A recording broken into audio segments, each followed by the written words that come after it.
jou antwoord, hier is jou solution. En daar is net 2 weë. En dis die belangrikste keuse wat ons in ons lewens gemaak het, of wat jy sal maak. Tussen al die regte of verkeerde besluite wat jy neem of geneem het. Dit is, hoor mooi, dit is Jesus. Halleluja. Dit is Jesus of nie. Dis die teologie, dis die Bybel, dit lê als vasgevat in hierdie paar bladsye in hierdie handboek. Hoor mooi, kerk, dit sal een van 2 keuses wees. Dis Jesus Christus of nie.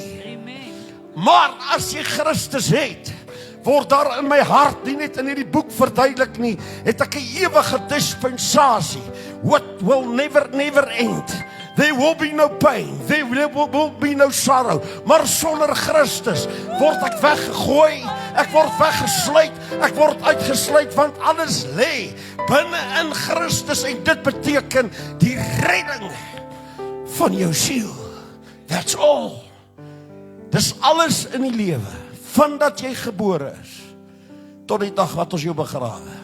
Ja, maar ek het groot en belangrike dinge gedoen. Hierdie week het ek groot goed om te besluit, pastoor. Dis niks